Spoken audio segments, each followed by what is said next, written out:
Hey guys, I'm Simon and welcome back to the Aether Hub for more Magic the Gathering lore. Today we are continuing the story of Dominaria, but first, let's quickly go through what happened in our last video. Last time we learned that the main threat to Dominaria is the Cabal, an ancient organization from Orteria that was presumably recently reorganized and taken over by the Demon Lord Belzenlok, the last of Liliana's Demon Lords. Under Belzenlok's rule, the Cabal had relocated to Volrath's stronghold in Urborg, and has been spreading across Dominaria ever since. Currently, they've managed to spread all the way up to Benalish, and although there is some form of opposition there, there's no clear sign of anyone currently being able to stop them. The Gatewatch had, in the meantime, arrived on Dominaria after being beaten badly by Bolas. After learning that Liliana's last Demon Lord is on Dominaria, and realizing that she's probably just using them, Nissa Ravane breaks her oath and planeswalks back to Zendikar. Chandra also leaves for the time being, explaining to Gideon that she's just leaving to find a new way to obtain power, so that she's eventually ready for their rematch against Bolas. Gideon, however, decides to stay on Dominaria to help Liliana defeat Belzenlok, because he truly believes that the Gatewatch really need her help in order to take down Bolas. The odd couple make their way towards the nearest town so that Gideon can get some rest and medicine. Later that day, the town is attacked by Belzenlok's forces, and upon capturing one of his clerics, Liliana learns that the Demon Lord has raised her own brother Josu as a Lich, who now serves as the general of his forces. Now, before we continue with the story of Dominaria, let me first remind everyone that they can join the Vorthos army and support Vorthos content here on YouTube by checking out the Aether Hub's Patreon. You, of course, will receive cool signed loot from me, and you'll even appear in the credits at the end of my videos. So if that sounds interesting, go ahead and see what we had to offer linked in the description below. Of course, also stand by for the end of this video, as we'll have another giveaway for you fans.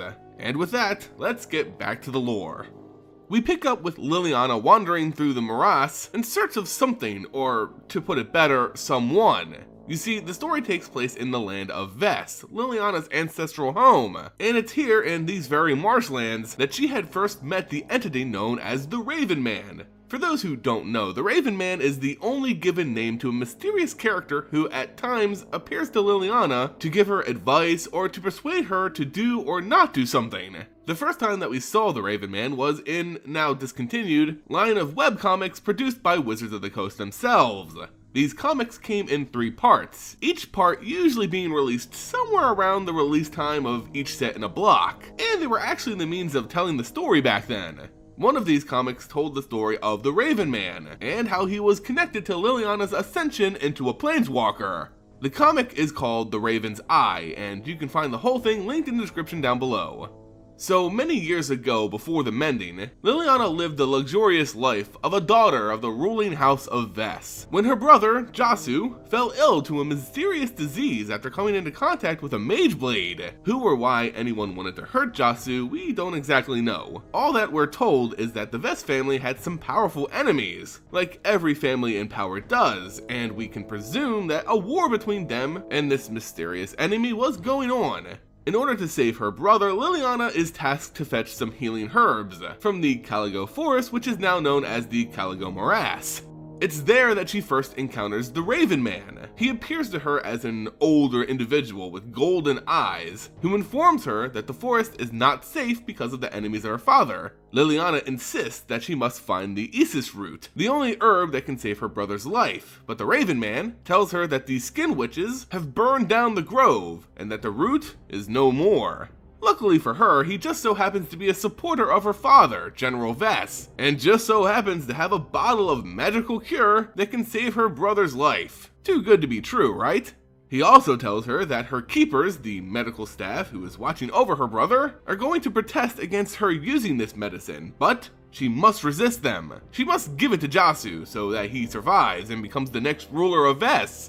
Liliana accepts his gift and rushes home to give it to her brother, but unfortunately, it turns out the Raven Man has tricked her, and instead of helping her brother, she turned him into an undead abomination that proceeds to attack her. The trauma of this event caused her spark to ignite, and she hasn't come back to Dominaria ever since.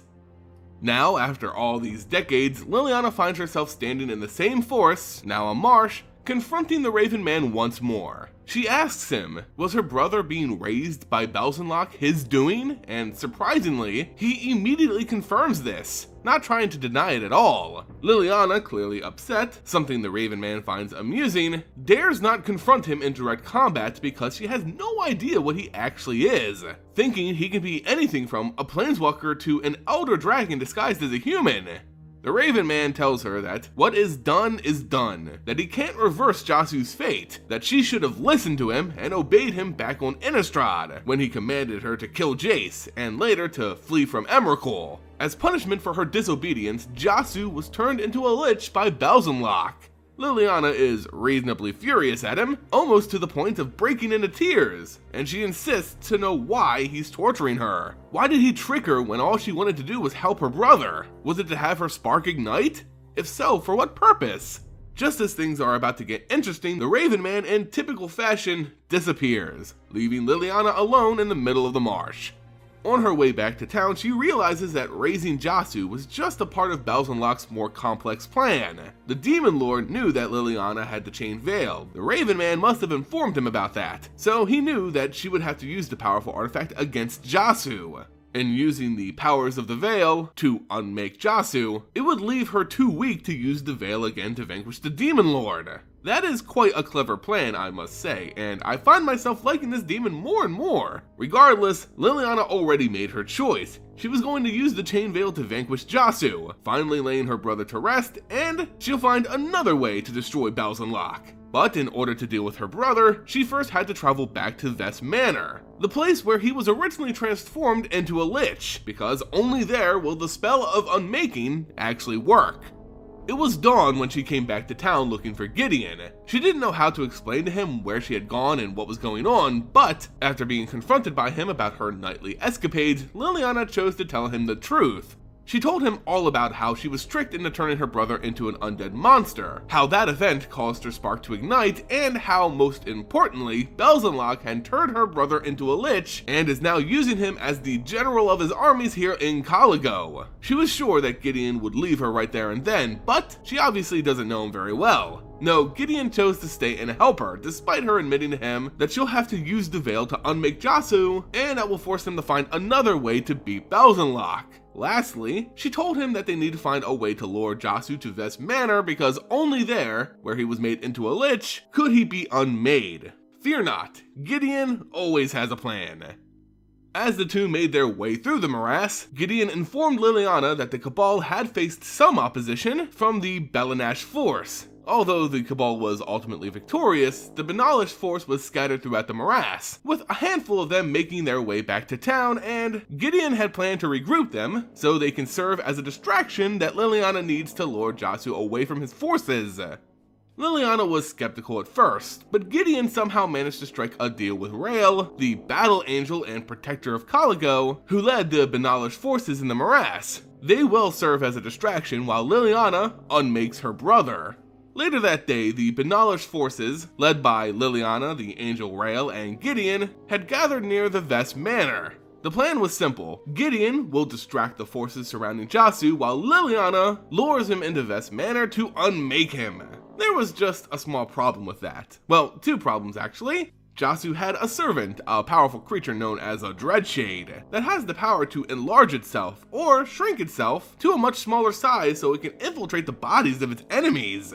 The other problem being skin witches, powerful necromancers that made up a bulk of his army. But Liliana had no concern about them. The witches were dark spellcasters who wore the skin of their victims, but that was about it. It was the Dreadshade that was the real problem. As a master tactician, Gideon quickly came up with a plan. There was an illusionist in the army, a man named Corin, and the plan was to have him cast an illusion spell on Gideon, making him look like a skin witch, so that he can infiltrate the forces and without being detected, confront the Dreadshade. The two made their way through the forest. Once they were close enough to see the massive Cabal force, Gideon made his way towards it while Liliana sneaked past them. The force was indeed massive, and they were led by a huge undead monstrosity that was twice the size of Gideon. It was the Dreadshade, a creature that had taken the lives of many Benalish soldiers. Unluckily for Gideon, the Shade was not some mindless undead monstrosity. It was actually quite clever, and it immediately approached him despite the Skin Witch spell. Another Skin Witch asks why she's not at her post. Why is she disobeying the orders of their master? Gideon tried to keep his mouth shut, completely ignoring the Shade, and continued to make his way towards the house. Then suddenly all went downhill from there. Being discovered, Gideon wasted no time hurling a spear into the Dread Shade's chest, and making a run for it back to the forest. At this point, we learn the full extent of his plan. Before the two planeswalkers had the Benalish forces make their way towards the house, Liliana informed Gideon that the Shades have a weakness that he can exploit. They can really hold a grudge. Like really hold a grudge. So if Gideon angers the Shade enough, it's gonna pursue him regardless of previous orders.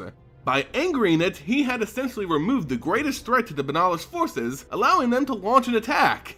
Liliana made her way across the main hall of the house, and there, she found Josu waiting for her. It was poetic in a way. After centuries apart, the two siblings had confronted each other for the final time at the place where it all began, where Liliana accidentally turned her brother into an undead monster, and thus began the Curse of Vess. He had immediately recognized her, but she really couldn't do the same. He was not the man she once knew. His body was twisted and turned by Belzenlok's magic. She tried to speak to him, but he wasn't interested in talking. As he approached her, his warhammer in hand, Liliana reached for the chain veil. She could feel the undead across the morass falling apart one by one as the chain veil drew power from them, and then suddenly, it was all over.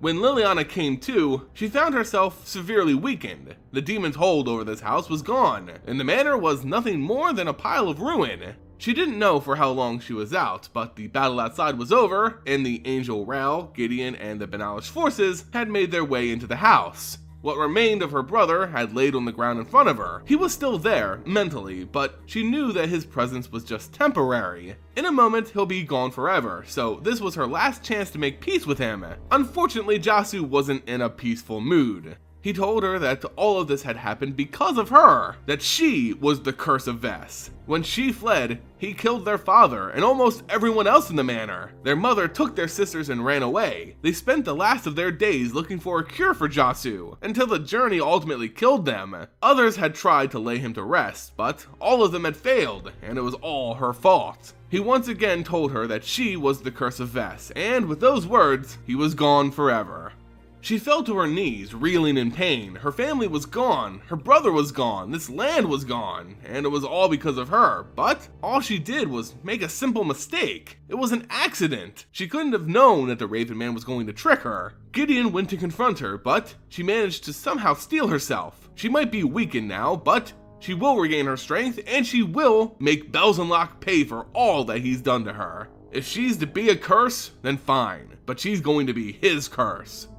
And there you all have it, Chapter 2 of Dominaria closed and counted for. I really like where the story is heading. It's setting Belzenlok up as a major enemy, the main baddie of the set, which basically none of Lily's previous Demon Lords have ever been. They've mostly been delegated to side villain roles and dealt with pretty easily, but Belzenlok seems to be primed for an actual fight, which I'm excited for. Anyway, what do you guys think about this upcoming heavyweight bout? Let me know in the comment section below. Now though, it's time to announce another giveaway. Remember, last week's winner was announced over Twitter, so make sure you're following me at CyberLore. This week we are handing out a copy of Gideon of the Trials. Who wants to take this card home? Well, to enter, make sure you leave a comment, like the video, share it with friends, and of course, be a subscriber to the channel. Again, the winner will be announced via Twitter as the next Dominaria chapter is released. And that's gonna do it for me, guys. As always, thank you all so much for watching, and I'll catch you next time here on the Aether Hub.